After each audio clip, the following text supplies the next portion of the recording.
মিনিটের ব্যাপার। 1-2 মিনিট আমি চিন্তা করে সবটা চিন্তা করি। এই যেটা বললাম এটা আমি 2 মিনিটে চিন্তা করে নিই। গৃহস্থ মানুষেরা বউ দিতে ভয় পায়, ও বাবা অনেক ঝামেলা, আমি কিচ্ছু না।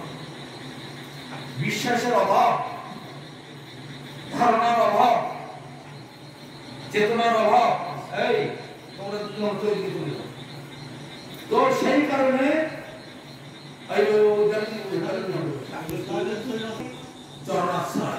রাধারানী হচ্ছে গুরু বৈধ, তাই আশ্রয় আগে গ্রহণ করতে। অনেক লোকে বলে দীক্ষা নেবে কি করবে, আমি তো কিছু না বলি করবো, হয় না। একদিন হুকিম করে লাইট নিলে ঘর চালানো যায় না, ধরা পড়লে তেল কাটতে হবে, জরিমানা দিতে হবে, তাই না? দুর্নীতি কাজ চলবে না। জনসাধারণের টাকা জমাগুলো চুরি করছে, ঘর বাড়ি উদয় করছে, গাড়ি বাড়ি করছে, ওইভাবে তৃণমূল পথ দিয়ে, অন্যায়ের পথ দিয়ে সত্যকে পাওয়া যাবে না। unnatural things never can be exist. অসৎ মার্গ, অসৎ উদ্দেশ্য দ্বারা মহৎ কার্য কখনো সিদ্ধ হবে না। অসৎ পথে মহৎ কার্য হয় না। তাই আমাদের দরকার সদ্গুরুর চরণাশ্রয়। তিনি হচ্ছেন ভগবানের প্রতিনিধি, তিনি হচ্ছেন ভগবানের দূত, তিনি তাকে ভগবানের সঙ্গে অভিন্ন জ্ঞান দেখছেন। এই বিচার না হলে হবে না। প্রভু আপনি সামনে বসুন, সুবুদ্ধি এই বুদ্ধি না থাকার জন্য আমাদের এই অবস্থা। তার জন্য এই গুরু পূজা, আপনারা যখন আমাকে সম্মান করছেন, আমার গলায় মালা পরাচ্ছেন, পা ধুয়ে দিচ্ছেন, আরতি করছেন, কত কিছু করছেন, আমিও আমার গুরু মহারাজের পূজা করছি। সেই জন্য গুরু পূজার দিনেতে গুরু মহারাজ কীর্তন করছে। তো একই দিনে একই সঙ্গে সবাই আমরা গুরু পূজা করছি। এই কথাটি আমার যখন প্রথম দীক্ষা হয় তখন গুরু মহারাজ বলেছিল। আমি বলছি এত চাপ একসঙ্গে চাপিয়ে দিচ্ছেন, হরিনাম দীক্ষা হলো, গায়ত্রী দীক্ষা হলো, আমার ঘেরুয়া বস্ত্র দিচ্ছেন, একেবারে সব আস্তে আস্তে হলে হতো।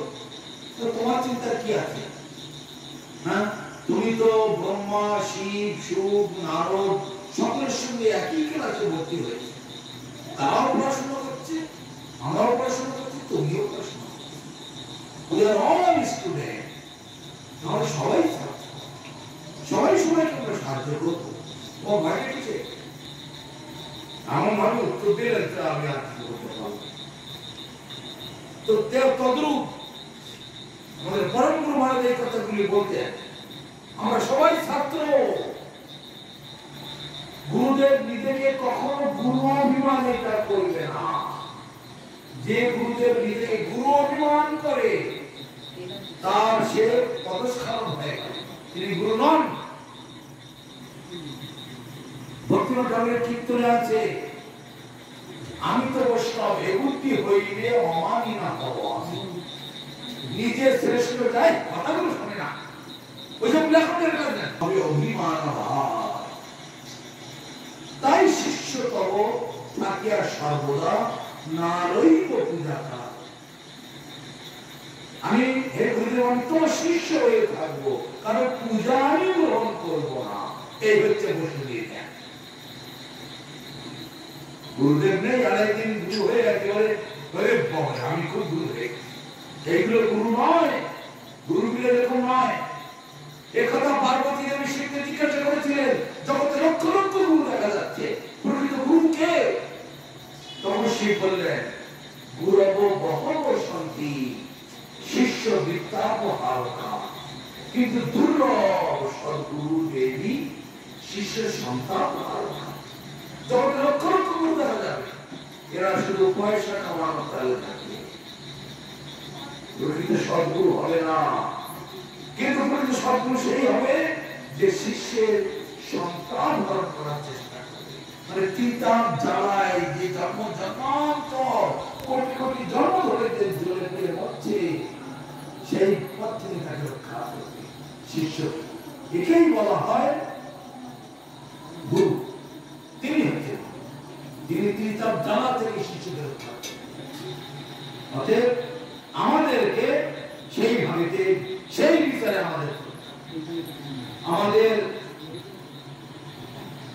ভক্তিবিনোদ ঠাকুরের শিক্ষা প্রভুপাদ যখন হরিকথা বলতেন শিষ্যরা হাজার হাজার শিষ্যরা বসে আছে দণ্ডবাদ করছেন বিপদ উদ্ধারণ মাঙ্গ এবার কি করবে সে তোমার শিষ্যরা খাস করছে প্রভুপাদ কি বললেন বিপদ উদ্ধারণ বান্ধবগণ আপনাদের সকলের চরণে ধন্যবাদ শিষ্যরা বসে আছে আর প্রভুপাদ বলছেন হাত জোড় করে বিপদ উদ্ধারণ বান্ধবগণ আপনাদের সকলের চরণে আমার ধন্যবাদ প্রণাম কিন্তু সবাই কিন্তু শিষ্য আর প্রভু এর আবার কিরকম কথা এই কথার অর্থ কি ব্যাখ্যা কি তাৎপর্য কি কেউ এগুলো আলোচনা করে না এগুলো তো তত্ত্ব এগুলো তো সিদ্ধান্ত এগুলো তো শাস্ত্রের বিচার তখন অন্তরঙ্গ পার্শ্বদ যারা ছিলেন তারা সেখানে যেহেতু প্রভুপাদ আপনি যে এরকম কথা বললেন শিষ্যরা কনফিউজ হয়ে যাচ্ছে এরা বুঝতে পারছে না প্রভুপাদ তখন বলছেন আমার গুরুদেব আমার সাধন ভজন হচ্ছে না তাই থেকে তিনি আমাকে উপকার করবার জন্য শিষ্য রূপ ধরেছেন ধরে সব এসে বসে আছেন আমার গুরু আমাকে উপকার করবার জন্য আমার কাছে শিষ্যত্ব গ্রহণ করতে করে শিষ্য রূপ ধরেছে সব বসে আছে তারা আমাকে উদ্ধার করবে যেহেতু আমার সাধন ভজন হচ্ছে না তাই এরা সব হচ্ছে আমার বিপদ উদ্ধারণ বান্ধব আমি মহা বিপদে পড়েছি মায়ার কারাগারে ফেসে গেছি তিতাব জ্বালায় জ্বলে পুড়ে মরছি তাই এখান থেকে উদ্ধার করার জন্য আমার গুরুদেব শিষ্যকে দিয়ে গেছেন আমার কাছে যেমন ছেলেকে প্রত্যেক মা বাবারা বাবা বাবা বলে থাকে তাই মেয়েকে মা বলে থাকে কেন মেয়ে আমার মা হলো তবে মায়ের পেট কি ছেলে জন্মেছে বা ছেলেমেয়ে মা জন্মেছে মা বলে কেন ছেলেকে কেন বাবা বলে তার মানে আমার বাবা আমাকে কল্যাণ করার জন্য ছেলে হয়ে জন্মেছে আমার এই বিচার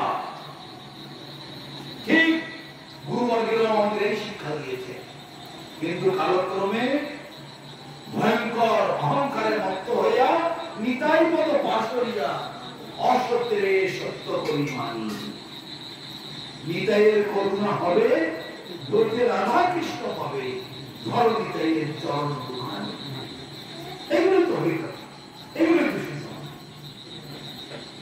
কিন্তু জগতের কোথাও সে সিদ্ধান্ত এখন নেই কোনবার চলে যাওয়ার পরে এইসব সিদ্ধান্তগুলো সব চাপা পড়ে যাচ্ছে নিজের নাম লিখতে পারে না সে এখন জগৎ অজ্ঞান তিমিরান্ধস্য এটুকু উচ্চারণ করতে পারে না অজ্ঞান তিমিরান্ধস্য জ্ঞানাঞ্জন শলাকায়া চক্ষুরুন্মিলিতং যেন তস্मै শ্রী গুরবে নমঃ সেখানে বড় বড় গুরু কি বলছে অজ্ঞান তিমিরান্ধস্য জ্ঞানাঞ্জন শলাকায়া চক্ষুরুন্মিলিতং যেন তস্मै শ্রী গুরবে নমঃ চোখে উষ্ণিত নয় চোখ কি গরম হয়ে গেছে উষ্ণ হয়ে গেছে তো এইটুকু সাধারণ জ্ঞানটুকু নেয়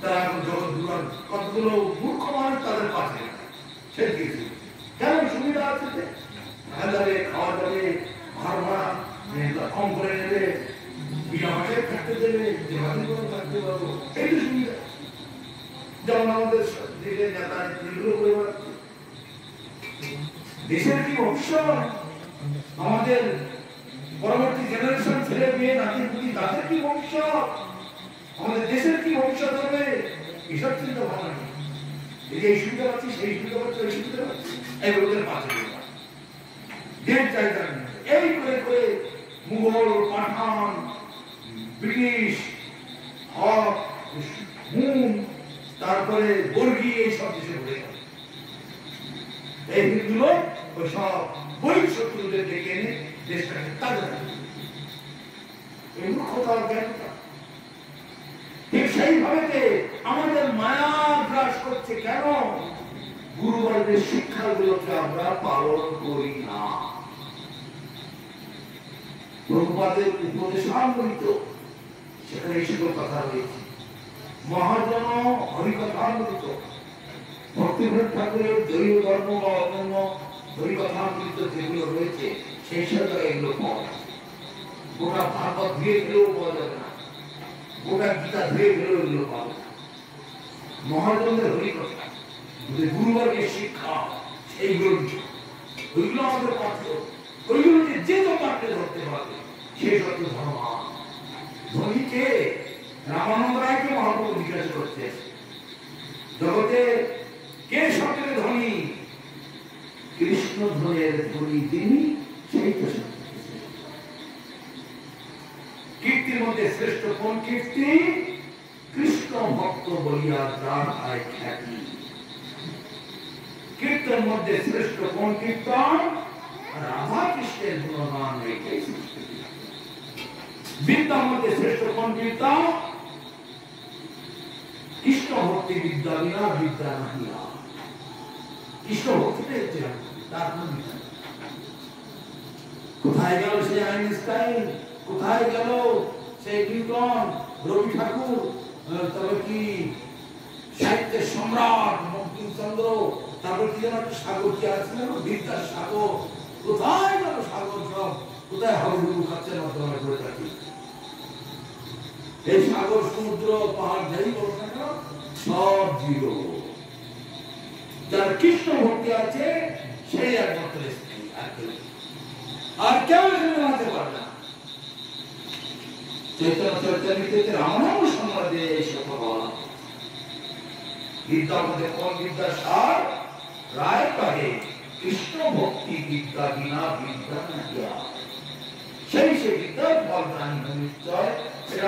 এটা হচ্ছে ওই মানে জানো দিগ্বিজয়ী পণ্ডিতের সঙ্গে যখন কথোপকথন রাত্রে স্বপ্নে দেখিয়ে দিল দিগ্বিজয়ী পণ্ডিতকে যে আমি হচ্ছে সেই সরস্বতীরও প্রতি আমি সরস্বতীতে বিরক্ত। তখন সকালে এসে মহাপ্রভু চরণে পড়েছে। তখন মহাপ্রভু এইভাবে বললেন, বিদ্যার মধ্যে শ্রেষ্ঠ কোন বিদ্যা? বিদ্যার মধ্যে কৃষ্ণ ভক্তি বিদ্যা বিনা বিদ্যা নাহিয়া। সেই সে বিদ্যার ফল জানি নিশ্চয়। কৃষ্ণ পাদ পদে যদি চিত্ত বৃত্ত হয়, মন যদি ভগবানের চরণে স্থির হয় তাহলে সেই বিদ্যা। তা ভগবানের চরণে স্থির হলে ভগবানের খুশি হবে না। ইংরেজিতে একটা কথা আছে, if you love me love my dog. যদি আমাকে ভালোবাসো তাহলে আমার কুকুরকে আগে ভালোবাসো। ভগবানের কুকুর হচ্ছেন ভগবানের দাস, ভগবানের সেবক, তাকে আগে ভালোবাসো।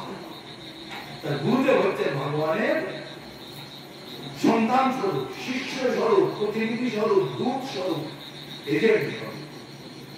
তাই জন্য গুরু কৃষ্ণ রূপম শাস্ত্রের প্রমাণে গুরু রূপে কৃষ্ণ কৃপা করেন ভক্ত।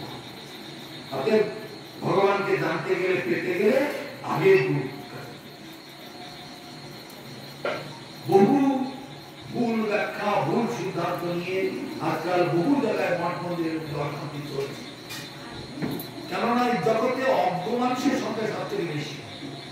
সিদ্ধান্ত নিয়ে কার কোনো কথা যায়, শাস্ত্রও চায় না, সিদ্ধান্তও চায় না, আরো মানে পরম্পরাও চায় না কিছু। মানুষের ঘনঘটালি কারণ চলছে, সেরকম ফল পাচ্ছে, উপায় নেই। যে যেমন কর্ম করবে সে equal reaction, there is an equal and opposite reaction.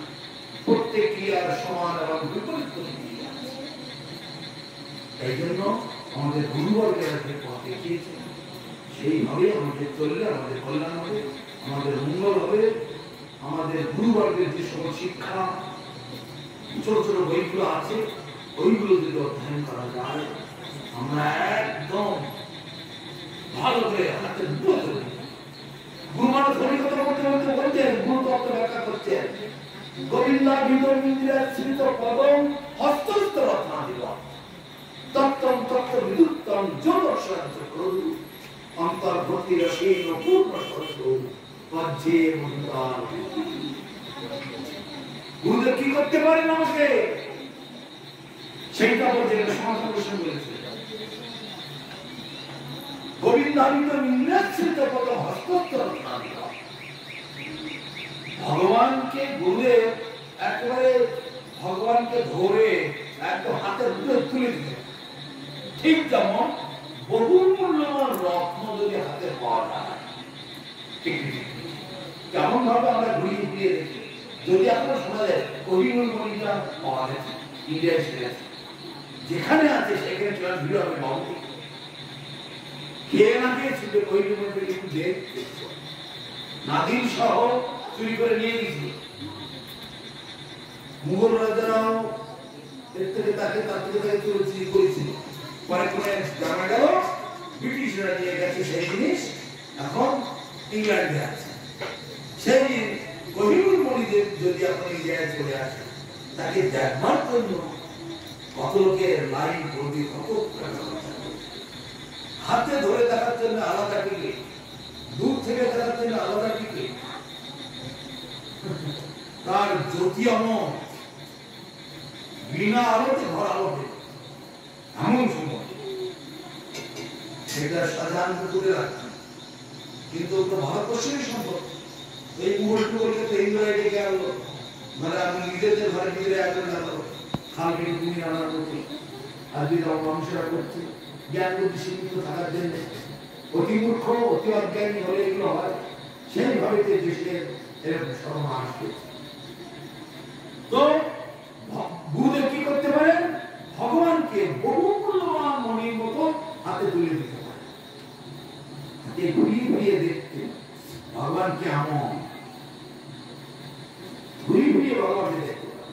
তাই বলছে গোবিন্দামিত বিন্দ্রাশ্রিত পদম হস্তস্থ রত্না দিব তত্তম তত্ত্ব বিদ্যুত্তম যোগদর্শন চক্রু অন্তর্ভক্তি রসেন পূর্ণ সরস বজ্রে মধুদাস।